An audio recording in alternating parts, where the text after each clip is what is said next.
आज के इस वीडियो के अंदर हम आप सभी के साथ में अपनी क्लास 8 साइंस सब्जेक्ट के चैप्टर नंबर 11 को डिस्कस करने वाले हैं, जो कि है फोर्स एंड प्रेशर। तो चलो माय फ्रेंड्स फटाफट से स्टार्ट करते हैं और आप सभी को यहाँ पे एक्सप्लेन करते हैं।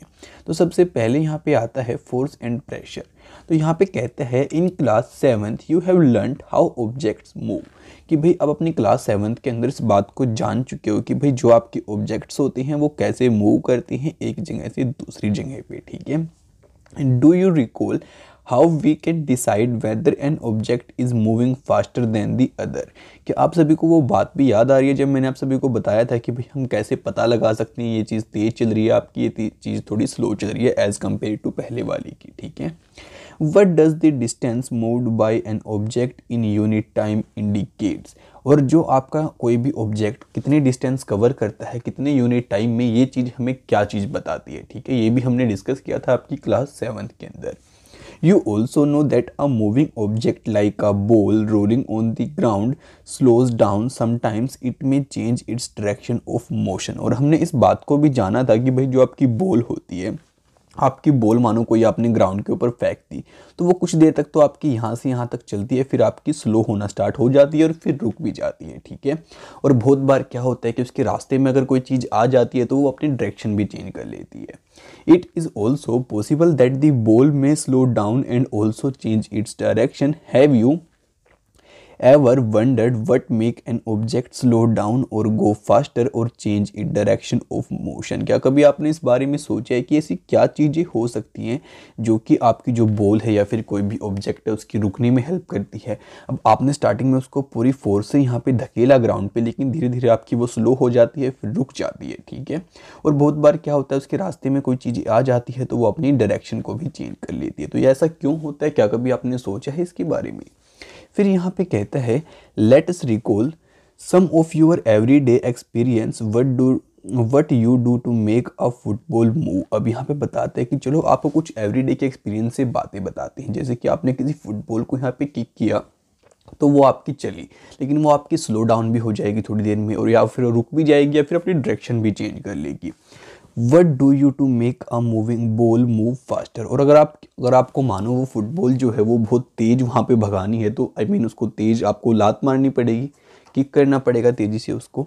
How does a goal keeper stop a ball. और जो गोल कीपर होता है वो कैसे बॉल को रोकता है। A hockey player change the direction of the moving ball with a flick of the stick. और आपने देखा होगा कि भाई जो आपका हॉकी वाला गेम रहता है उसकी कुछ ऐसी आपकी स्टिक रहती है, उसकी हेल्प से जो आपका हॉकी वाला प्लेयर होता है वो बॉल को रोकने की कोशिश करता है, उसकी डायरेक्शन को चेंज करता है। How do fielder stop a ball hit by a batsman. और ये जो आपका क्रिकेट वाला गेम होता है वहाँ पे जो बैट्समैन होता है जो बॉल को हिट करता है बैट से, उस बॉल को कैसे रोका जाता है फील्डर्स के द्वारा, वो भी आपको पता होगा। फिर कहते हैं in all these situations the ball is either made to move faster or slower or its directions of motion is changed. अब यहाँ पे कहते हैं कि इन सभी के अंदर हमें सारी चीज़ें देखने को मिलती है कि भाई जो आपकी बॉल है वो फास्ट भी चलती है, फिर उसको रोका भी जाता है, बहुत बार वो अपनी डायरेक्शन भी चेंज कर लेती है। We often say that a force has been applied on a ball when it is kicked. अब देखो यार गाइज, जब हमने बॉल को किक किया तो हमने उसके ऊपर कुछ फोर्स अप्लाई की और हमने उसको पुश किया, फिर क्या हुआ, थ्रो और flickered. What is a force. तो अब आपके माइंड में आया हुआ कि भाई ये फोर्स क्या होती है। What can it do to the bodies on which it is applied. और ये क्या करती है जिस बॉडी के ऊपर फोर्स को अप्लाई किया जाता है उस बॉडी के साथ में। We shall seek answer to such questions in this chapter. तो ये जो हमारा चैप्टर रहने वाला है इसके अंदर हम इन्हीं सब क्वेश्चंस के यहाँ पे आंसर को लेने की कोशिश करेंगे और देखते हैं हम इस चैप्टर के अंदर क्या कुछ नया सीख पाते हैं। ठीक है, तो माय फ्रेंड्स जो हमने पीछे स्टडी किया वो कुछ आपका ओवरव्यू था। बाकी चलो अब अपने चैप्टर को स्टार्ट करते हैं हमारे पहले टॉपिक से, जो कि आपको कहते हैं फोर्स, अब पुश और अब पुल। कि भाई फोर्स आपका क्या होता है, या तो पुश करना होता है या फिर पुल यानी कि खींचना होता है। अब यहाँ पे कहते हैं action like the picking opening, कि भाई जो आपके एक्शंस होते हैं, जैसे किसी चीज़ को उठाना, किसी चीज़ को खोलना, किसी चीज़ को मारना, किक करना, हिट करना, लिफ्ट यानी कि फिर से उठाना, फिर फ्लिक्टिंग करना, पुशिंग करना, पुलिंग करना, are often use to describe certain task. ये सारे काम हम किसी टास्क को यहाँ पे डिस्क्राइब करने के लिए करते हैं, यानी किसी काम को करने के लिए करते हैं। जैसे आपको कोई बॉल को रोकना है तो आप गाइस उसको यहाँ पे पुश करोगे। अब मानो यार आपको किसी दीवार से कोई चीज़ मतलब कि लेनी है या फिर उसको हिट करना है तो आप उसको हिट करोगे। ऐसे आपके बहुत सारे काम रहते हैं जिनका यूज़ आप करते हो, उसके अंदर ये सारी आपकी एक्टिविटी होती हैं, जैसे कि लिफ्टिंग हो गई, पुशिंग हो गई, हिटिंग हो गई, ठीक है। फिर कहते हैं each of these actions usually result in some kind of change in the state of the motion of an object.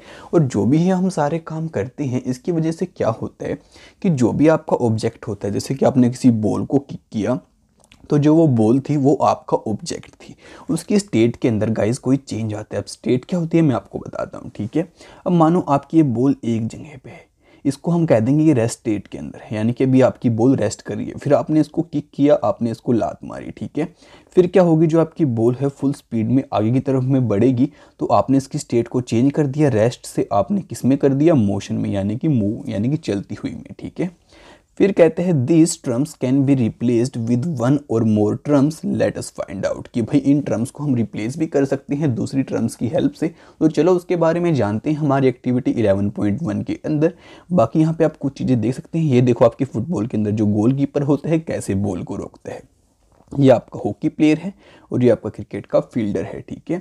अब यहाँ पे कहते हैं table 11.1 give some example of the familiar situation involving motions of object.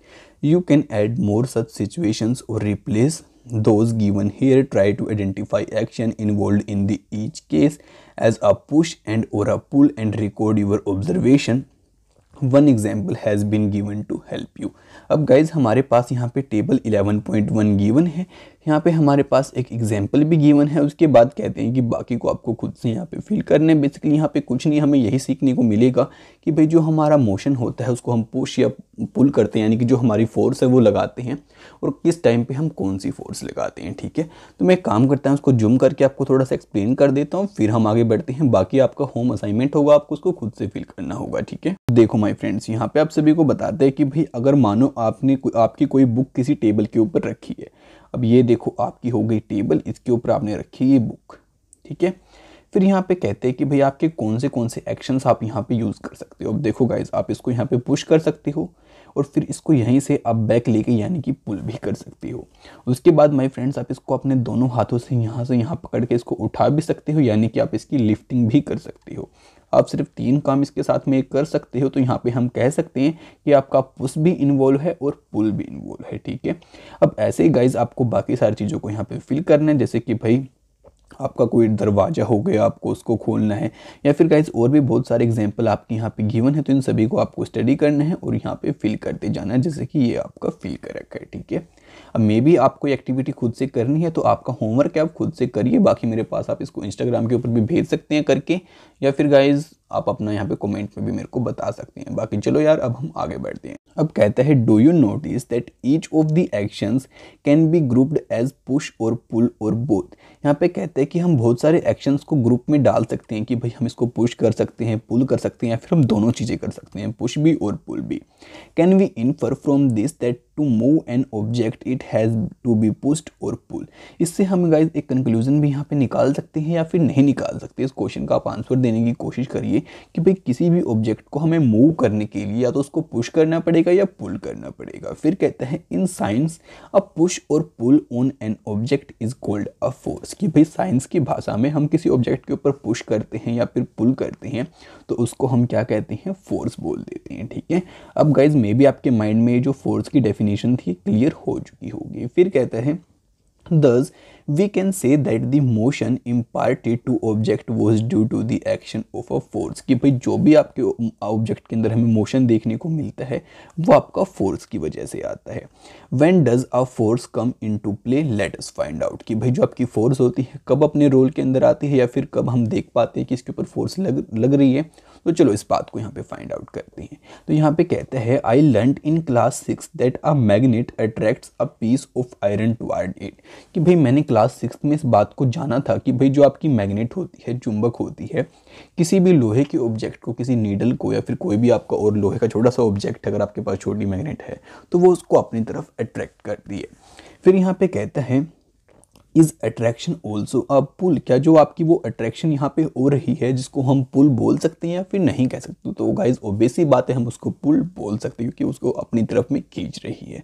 What about repulsion between the similar poles of two magnet, और जो आपके दो same poles होते हैं मैग्नेट की वो एक दूसरे को यहाँ पे रिपेल करते हैं, उसका मतलब हम यहाँ पे क्या कह सकते हैं, इज इट अ पुल और अ पुश, उसको हम पुल बोलेंगे या फिर पुश बोलेंगे, तो गाइज हम उसको पुश बोलेंगे, ठीक है, क्योंकि दोनों एक दूसरे से यहाँ पे दूर जा रही हैं। बाकी चलो यार आपको अब आगे बताते हैं। तो यहाँ पे अब हमारा टॉपिक निकल के आता है force are due to an interaction, कि भाई जो फोर्स है उसके अंदर हमारे क्या इंटरेक्शंस रहते हैं, उसकी वजह से क्या होता है। अब यहाँ पे कहता है suppose a man is standing behind a stationary car, आप सोचो कि भाई जो एक इंसान है वो आपकी कार के पीछे खड़ा है और आपकी कार वहाँ पे एक जगह पे रुकी हुई है। Will the car move due to his presence, क्या जो आपकी कार है चलना स्टार्ट कर देगी सिर्फ इस इंसान के पीछे खड़े रहने से।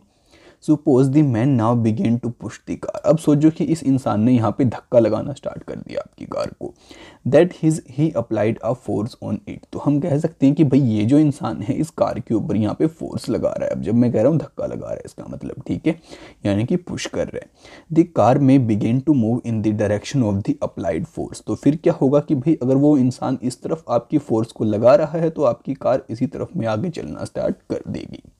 Note that the man has to push the car to make it move, कि भाई आपने यहाँ पे क्या बात नोट की कि भाई इंसान को उस कार को यहाँ पे पुश करना पड़ा, यानी कि फोर्स लगाना पड़ा आगे चलाने के लिए, ठीक है।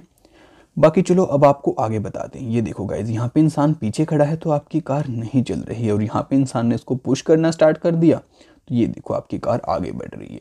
अब यहाँ पे बताता है हु इज पुशिंग होम, यहाँ पे कौन किसको पुश कर रहा है, आप एक बात बताओ इस फिगर को देख के। उसके बाद गाइज यहाँ पे देखो ये आपकी पुलिंग यानी कि खिंचाव हो रहा है, ये अपनी तरफ खींच रही है, ये अपनी तरफ खींच रही है और ऐसे ये डांस कर रही है। उसके बाद ये देखो ये यहाँ पे इंसान है या फिर किसान हम इसको कह सकते हैं, ये अपनी गाय को अपनी तरफ में खींच रहा है लेकिन वो आना नहीं चाह रही है। अब यहाँ पे आगे कहते हैं figure 11.3 shows 3 situations that may be familiar to you, कि भाई जो आपकी फिगर्स हमने दिखाई ये मे भी आपके साथ में फैमिलियर हो सकती हैं, आपने सिचुएशंस को बहुत बार देखा होगा। Can you decide who is pulling and who is pushing in these cases, कि भाई आपने जो भी पीछे केस देखे वहाँ पे कौन किसको पुश कर रहा है या फिर किसको पुल कर रहा है, क्या आप उसको आइडेंटिफाई कर सकते हो या फिर नहीं कर सकते।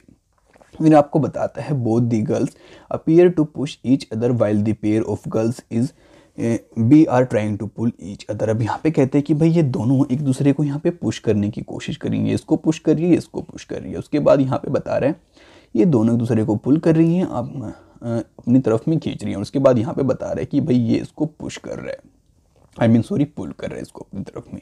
अब यहाँ पे आगे बताता है similarly the cow and the man appear to pull each other, the girls in the 2 situations shown here are applying force on each other, is it also true for the man and the cow, क्या जो हमने अपने वहाँ पे figure के अंदर देखा जब 2 लड़कियाँ एक दूसरे को वहाँ पे पुश करने की कोशिश कर रही थी, क्या वही सीन आपका हमने मैन वाले में और जो वो 2 लेडीज़ थी वो अपनी तरफ में पुल कर रही थी, क्या वहाँ पे भी आपकी सिचुएशन सेम थी या फिर नहीं थी। तो सिचुएशन सेम नहीं थी गाइज, हालांकि आपका फोर्स तीनों केस में यहाँ पे लग रहा है, ठीक है। फिर बताता है from these examples we can infer that the at least 2 object must interact for a force to come into play. तो यहाँ से हम एक कंक्लूजन और निकाल सकते हैं कि भाई 2 ऑब्जेक्ट्स का एक साथ में इंटरेक्शन होना यहाँ पे बहुत ज़रूरी होता है आपकी फोर्स होने के लिए। Thus, an interaction of one object with the another object result in a force between the 2 object। और यहाँ पे हम कह सकते हैं कि भाई अगर कोई एक ऑब्जेक्ट दूसरे ऑब्जेक्ट के साथ में इंटरेक्शन में आता है तो वो दोनों आपकी फोर्स लगाते हैं, ठीक है। बाकी चलो माय फ्रेंड्स अब हमारे नेक्स्ट टॉपिक के अंदर हम एक्सप्लोर करते हैं आपकी फोर्सेस को। तो चलो यार फटाफट से इसको भी अब यहाँ पे कहते हैं एक्सप्लोरिंग फोर्सेस के अंदर let us try to learn more about forces. तो चलो यार ज़्यादातर हम फोर्सेस के बारे में अब जानना स्टार्ट करते हैं।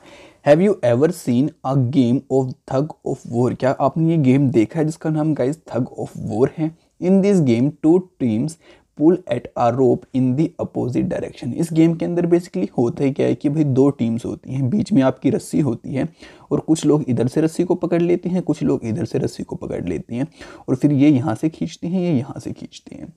यहाँ पे जिसकी साइड में मतलब कि यहाँ पे कुछ लाइन वगैरह होती है, जिसकी साइड में यहाँ पे आपकी रस्सी ज़्यादा चली जाती है वो टीम जीत जाती है। फिर कहता है members of both the teams try to pull the rope in that their direction, sometimes the rope simply does not move. Is it not similar to the situation shown in the figure 11.3b? The team that pulls harder, that is applied a large force, finally wins the game. अब यहाँ पे देखो guys, मैंने जो आपको यहाँ पे scene समझाया है वही कुछ आपको यहाँ पे लिख के बता रहे हैं इंग्लिश के अंदर, तो कुछ ज़्यादा इंपॉर्टेंट बात यहाँ पे नहीं है, बाकी इसकी पिक्चर आपको यहाँ पे शो कर रखी है। तो कुछ ऐसा आपका ये गेम रहता है। तो चलो यार अब आपको आगे बताते हैं एक्टिविटी 11.2 के अंदर। तो यहाँ पे कहते हैं choose a heavy object like a table और अ बॉक्स। आप कोई भी मतलब कि भारी ऑब्जेक्ट चूज कर लो, वो आपकी टेबल भी हो सकती है या फिर कोई बड़ा बॉक्स भी हो सकता है, which you can move only by pushing hard, और जिसको यार गाइज आप मतलब कि हिला भी सकते हो पुश करके, आई मीन फोर्स लगा के। Try to push it all by yourself, फिर आप एक काम करो, उसको खुद से पुश करने की कोशिश करो।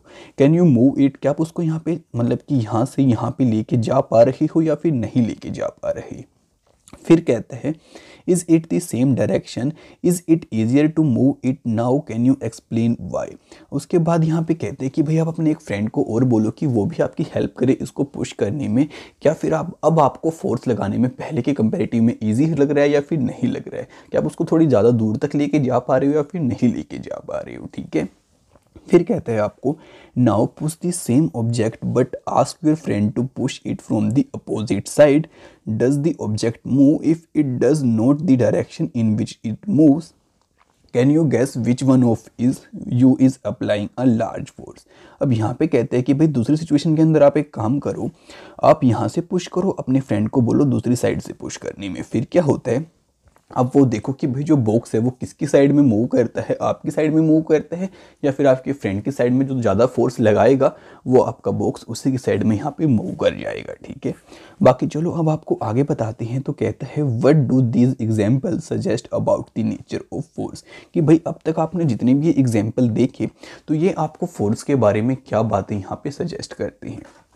Force applied on an object in the same directions add to one another, कि भाई यहाँ पे जो फोर्स होती है किसी भी ऑब्जेक्ट के ऊपर लगाई जाती है सेम डायरेक्शन पे और अलग अलग डायरेक्शन में, तो क्या सीन आपका होता है। Now recall what happen when you and your friend push the heavy box in the same direction, activity 11.2। अब आप उस एक्टिविटी को याद करो 11.2 को, जब आप और आपका फ्रेंड एक ही डायरेक्शन में फोर्स लगा रहे थे, यानी कि आप भी उसी साइड आपका फ्रेंड भी उसी साइड, तो बॉक्स को यहाँ पे आगे सरकाने में आपको बहुत ईजी महसूस हो रहा था। फिर कहता है if the two forces act in the opposite direction on an object, the net force acting on it is in the difference between the two forces। अब यहाँ पे बताता है कि भाई अगर वहाँ पे आपकी फोर्स जो अपोजिट लगती है तो उनके बीच का हम डिफरेंस लेते हैं, फिर जिस साइड में आपकी ज़्यादा फोर्स होती है उसी साइड वो आपका जो बॉक्स होता है वो मूव कर जाता है।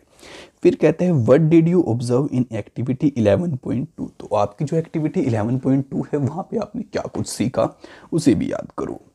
फिर कहता है when both of you were pushing the heavy box from the opposite directions, does it mean that the net force on an object is zero if the two forces acting on it in the opposite directions are equal। अब यहाँ पे आपको एक अच्छी बात और बताते हैं कि मानो कोई ऑब्जेक्ट है, अब ये कोई ऑब्जेक्ट है, इसके ऊपर आप इधर से फोर्स लगा रहे हो, आपका फ्रेंड उधर से फोर्स लगा रहा है और दोनों साइड से इक्वल फोर्स लग रही है आपकी। ठीक है, तो ये जो आपका जो ऑब्जेक्ट है ना तो इस साइड जाएगा और ना ही इस साइड जाएगा, तो यहाँ पे जो आपकी नेट फोर्स आएगी गाइज वो 0 हो जाएगी। ठीक है, अब आगे कहते हैं recall that in the tug of war when two teams pull equally hard the rope does not move in any direction, कि भाई जो आपका ये वाला गेम है इसमें आप सोचो कि भाई जो दोनों टीम्स हैं दोनों साइड से बराबर फोर्स लगा रही हैं, तो आपकी जो ये रस्सी का बीच वाला पार्ट होगा ना तो इस साइड जाएगा ना उस साइड जाएगा, तो आपका गेम टाई हो जाएगा और यहाँ पे दोनों तरफ बराबर फोर्स लग रही है, तो जो आपकी नेट फोर्स आएगी वो 0 हो जाएगी। ठीक है माय फ्रेंड्स, फिर आगे कहते हैं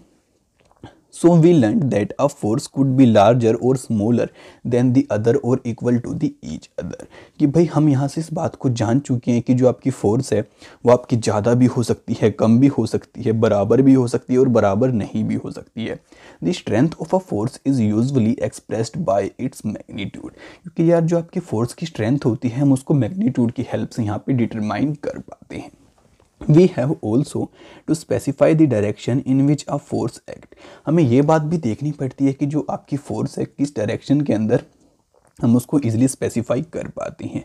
ऑल्सो इफ द डायरेक्शन और the magnitude of the applied force change it affect also change. कि भाई आप इस बात को भी देखो कि भाई जो आपकी फोर्स होती है या फिर उसका जो डायरेक्शन और मैग्नीट्यूड होता है हम उसको चेंज कर देंगे तो जो आपका इफेक्ट होगा वो भी चेंज हो जाएगा। ठीक है, अब आपका जो मैग्नीट्यूड होता है उसके बारे में आपको आगे चल के मैं और बातें भी बताने वाला हूँ, अभी तक आप इसको इतना ही समझिए। फिर कहता है in general more than one force may be acting on an object. कि भाई अगर आपको हम रियलिटी के अंदर बताएं तो क्या होता है कि आपका कोई भी ऑब्जेक्ट होता है ना उसके ऊपर एक टाइम पे एक से ज़्यादा फोर्स लग रही होती हैं। However the effect on the object is due to the net force acting on it. और आपका जो ऑब्जेक्ट होता है उसके ऊपर हमें देखने को कोई भी इफेक्ट इसलिए नहीं मिलता क्योंकि वो सारे एक दूसरे को यहाँ पे बैलेंस आउट कर देती हैं।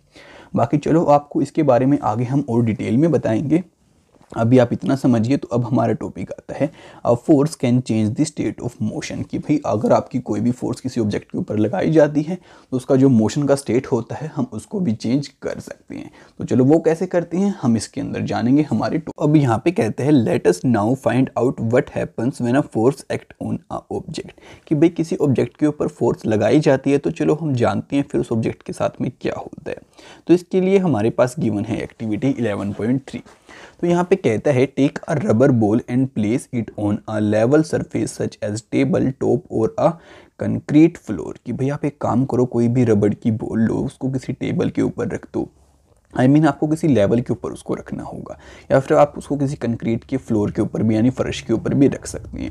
Now gently push the ball along the level surface. फिर आप क्या करो कि भाई आपने मानो उसको टेबल के ऊपर रखा है, ठीक है, और आपकी टेबल थोड़ी ऐसी है या फिर मानो कि भाई आपकी टेबल थोड़ी लेवल वाली ऐसी है, आप फिर उसको यहाँ पे रख के थोड़ा सा पुश करो और आपकी बॉल को उसकी लेवल में ऐसे चलने दो। ठीक है, फिर यहाँ पे आगे कहता है does the ball begins to move. क्या जो आपकी बॉल थी उसने चलना स्टार्ट कर दिया? तो जी हाँ जरूर करेगी वो। फिर कहता है push the ball again while it is still moving.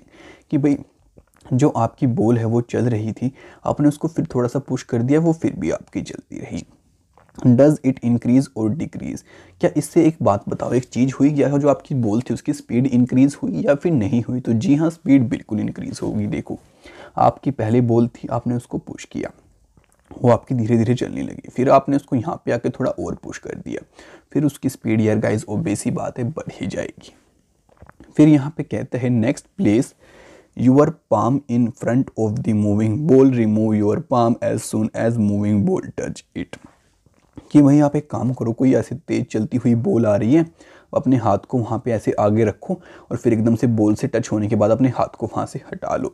Does your palm apply a force on the ball. क्या जो आपकी पाम थी यानी कि आपकी हथेली थी उसने बॉल के ऊपर उस टाइम पे कोई फोर्स लगाई या फिर नहीं लगाई? What happens to the speed of the ball now.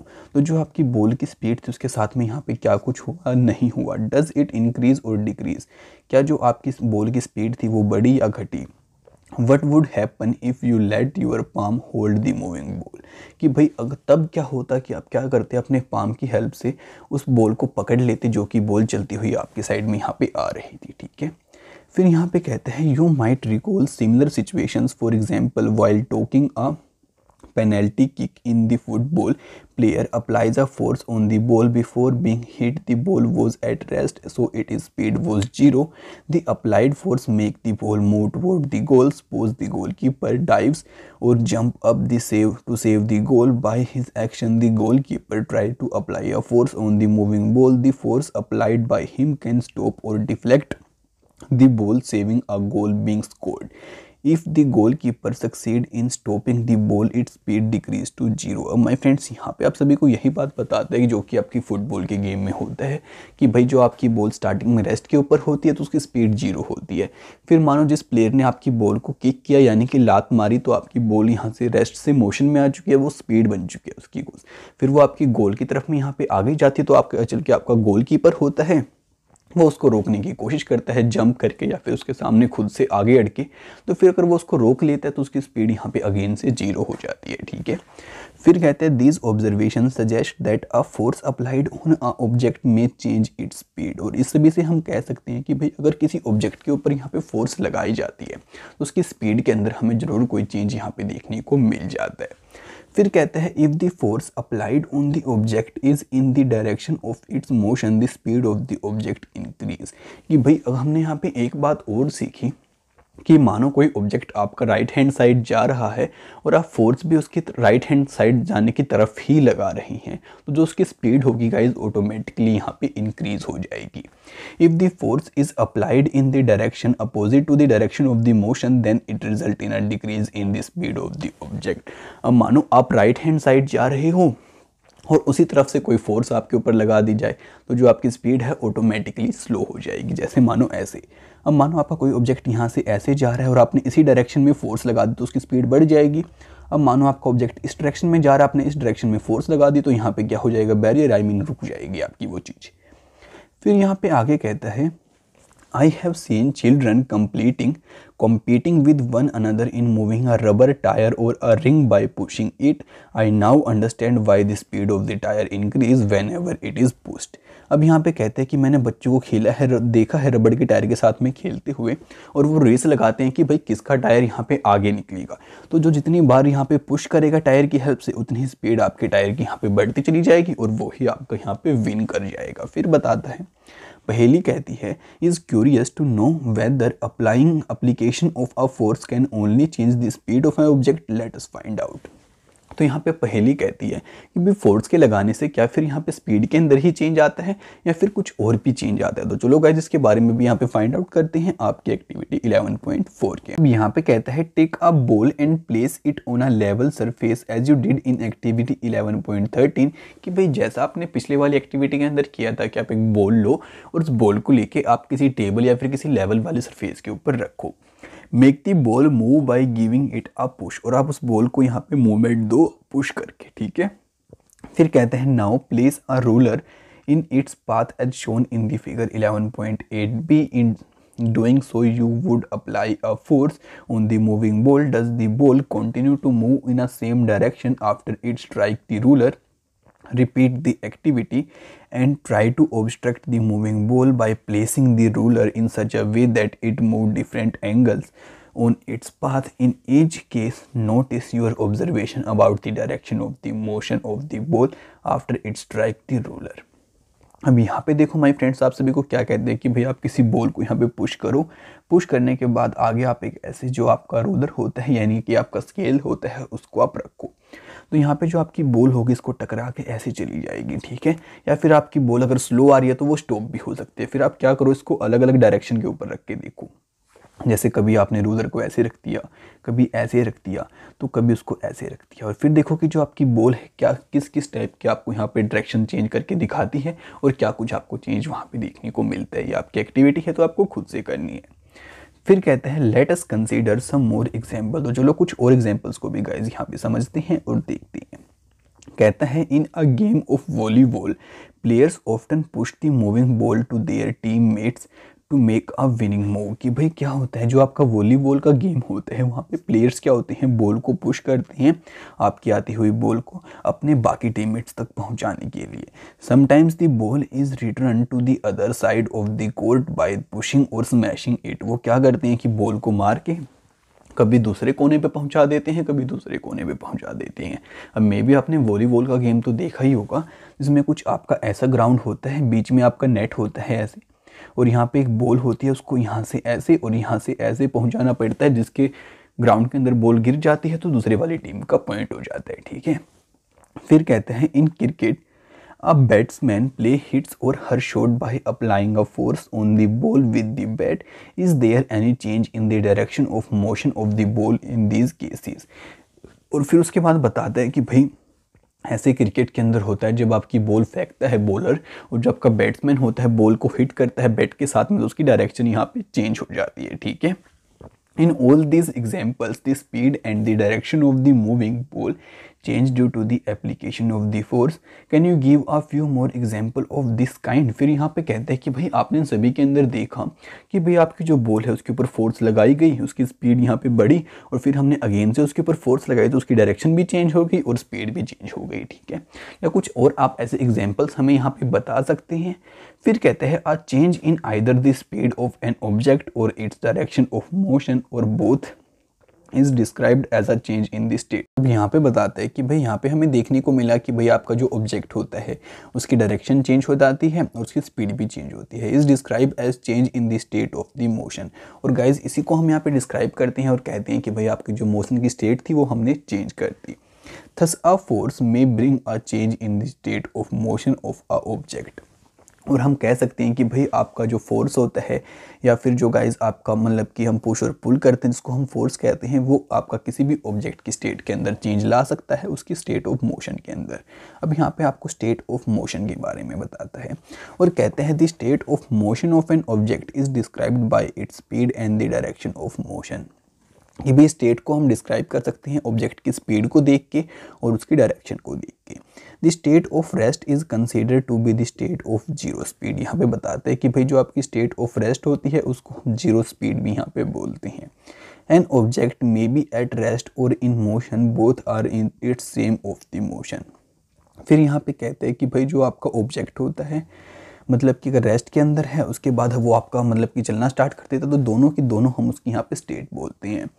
आपका रेस्ट में भी हो सकता है ऑब्जेक्ट, मोशन में भी हो सकता है और दोनों की दोनों ही आपकी स्टेट होंगे। फिर कहते हैं does it mean that the application of a force would always result in a change in the state of motion of the object. यहाँ पे तभी बच्चे क्वेश्चन पूछते हैं और आपके माइंड में भी जरूर आया होगा। तो इसका मतलब ये हुआ कि भाई हम किसी भी ऑब्जेक्ट के ऊपर अगर फोर्स लगाएंगे तो उसकी जो स्टेट है या फिर जो उसका मोशन है पक्का चेंज होगा। Late us find out. तो चलो गाइज इसके बारे में भी यहाँ पे जानने की कोशिश करते हैं। फिर कहते हैं it is common experience that many times application of force does not result in a change in the state of motion. कि हमने बहुत बार इस बात को भी देखा है और सीखा है कि हम किसी के ऊपर फोर्स लगाते हैं लेकिन उसकी स्टेट के अंदर यहाँ पे कोई चेंज नहीं आता। For example a heavy box may not move at all even if you apply the maximum force that you can exert. Again no effect of the force is observed when you try to push a wall. कि भाई मानो कोई दीवार है, ठीक है, और आपने दीवार को पुश करने की कोशिश की अपनी पूरी ताकत के साथ में, लेकिन जो दीवार है आपको पता है कि वहाँ से बिल्कुल भी नहीं हिलने वाली है तो यहाँ पे आपने पूरी भी फोर्स लगा ली लेकिन तब भी यहाँ पे स्टेट के अंदर कोई चेंज नहीं हो रहा, ठीक है। उसके बाद चलो यार आपको अब आगे बताते हैं और यहाँ पे हमारा टॉपिक निकल के आता है जो कहता है force can change the shape of an object. कि भाई जो फोर्स होती है उसकी हेल्प से हम किसी ऑब्जेक्ट की शेप को भी यानी कि जो उसकी शेप पहले थी उसको भी हम चेंज कर सकते हैं, ठीक है। अब मानो गाइज आपका ये कोई बॉक्स है, यहाँ से आपने इसको ज़बरदस्त फोर्स लगा दी बहुत तेज वाली और इस साइड से भी ज़बरदस्त फोर्स लगा दी तो क्या होगा भाई धीरे धीरे आपका ये बॉक्स ऐसे था ना ये आपका ऐसे पिचकना स्टार्ट कर देगा। आई मीन ऐसे भी हो सकता है ये। तो चलो यार इसके लिए हमारे पास गिवन है एक्टिविटी 11.1, बाकी हम यहाँ पे ज़्यादा इसको डिटेल में समझ पाएंगे। यहाँ पे कहते हैं some situation have been given in the column first of table 11.2। कि भाई हमने आपको 11.2 नाम की एक टेबल दे रखी है यहाँ पे जो कि आपकी ये वाली टेबल है, ठीक है।